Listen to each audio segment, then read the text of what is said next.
Halo semuanya, pada video kali ini saya akan menjelaskan tentang tugas analisis isu efektivitas kinerja berdasarkan tupoksi sebagai tugas Latsar CPNS 2025. Tugas ini merupakan tugas agenda pertama dari latihan Latsar kali ini.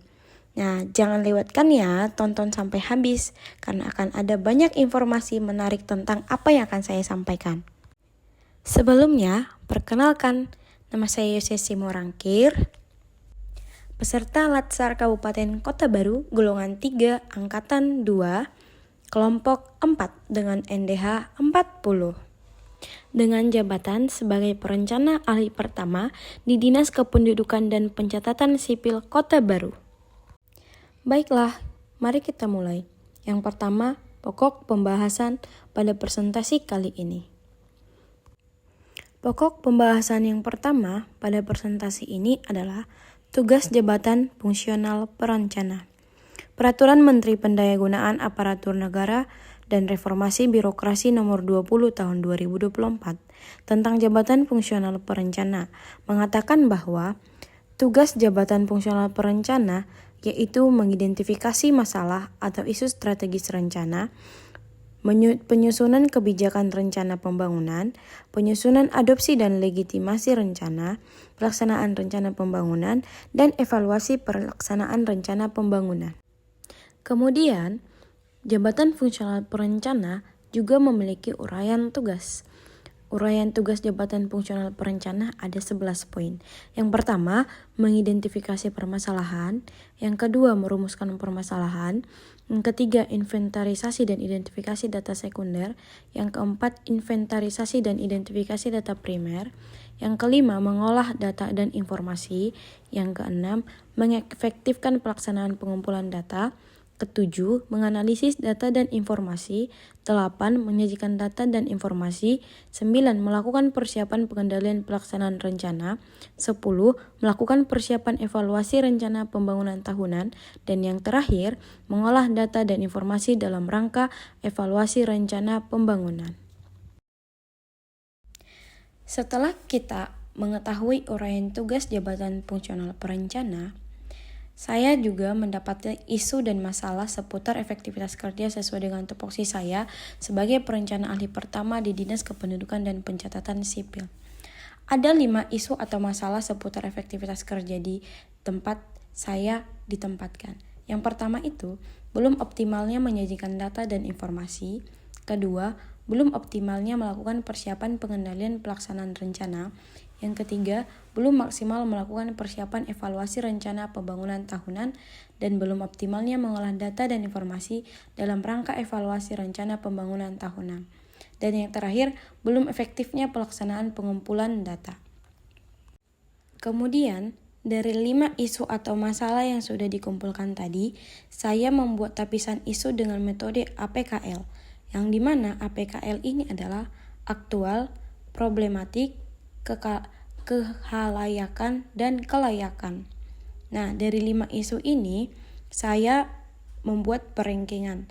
Dan yang menjadi perankingan skor tertinggi adalah yang poin 5, belum efektifnya pelaksanaan pengumpulan data. Kemudian, setelah kita menemukan 5 isu atau permasalahan dengan metode APKL, kita melanjutkan dengan analisis isu dengan USG, yang dimana USG ini adalah urgency, seriousness, dan growth.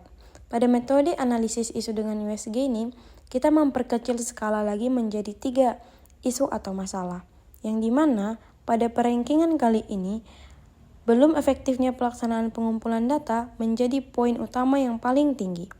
Nah, berdasarkan hasil analisis menggunakan APKL dan USG tadi, maka didapatkan satu masalah yaitu belum efektifnya pelaksanaan pengumpulan data. Setelah kita menemukan masalah, yang dimana pada kali ini masalahnya adalah belum efektifnya pelaksanaan pengumpulan data, maka saya membuat diagram fishbone untuk menjelaskan apa-apa saja yang menjadi topik dari permasalahan itu. Yang pertama, dari segi manajemen. Dari segi manajemen, koordinasi dengan setiap bidang belum optimal dan belum efektif. Kemudian, alur koordinasi antar personil internal belum ideal. Kemudian diusung juga dari masalah eksternal, adanya regulasi yang baru. Kemudian dari material, data yang tidak sesuai dan data tidak dikumpulkan tepat waktu. Kemudian dari alat dan peralatan seperti mesin, belum memadainya alat kerja yang mendukung bidang-bidang. Kemudian metode kerjanya, tidak adanya alat monitoring pelaksanaan pekerjaan dan jadwal yang sudah dibuat dan disepakati tidak ditepati. Kemudian manusia, keterbatasan jumlah sumber daya manusia, kompetensi sumber daya manusia masih kurang merata dan memadai, dan beban kerja yang tinggi. Dari semua permasalahan itu muncullah judul dengan belum efektifnya pelaksanaan pengumpulan data. Kemudian, dari diagram fishbone tadi yang sudah saya jelaskan, saya menarik kesimpulan ataupun solusi yang bisa diberikan kepada setiap masalah yang ada. Yang pertama untuk manajemen. Yang pertama, mengoptimalkan forum diskusi dan koordinasi. Dan yang kedua, membuat alur diskusi dan kerja secara tertulis. Untuk eksternal, solusi yang saya berikan adalah memberi sumber daya manusia pelatihan dengan kemampuan cepat tanggap terhadap perubahan. Yang ketiga, material. Solusi untuk material yang pertama, membuat jadwal pengumpulan data lebih awal. Kenapa lebih awal? Supaya ketika data itu diminta, sebelum itu dikumpulkan, datanya sudah selesai dikerjakan.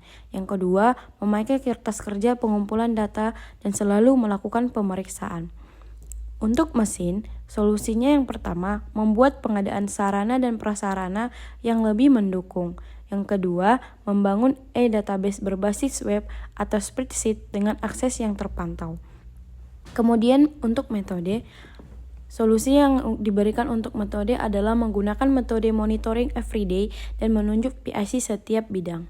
Dan terakhir manusia, solusinya menambah tenaga pendukung yang lebih berkompeten. Demikian penjelasan saya di presentasi kali ini. Semoga presentasi ini memberikan hasil dan dampak yang lebih baik lagi ke depannya. Terima kasih.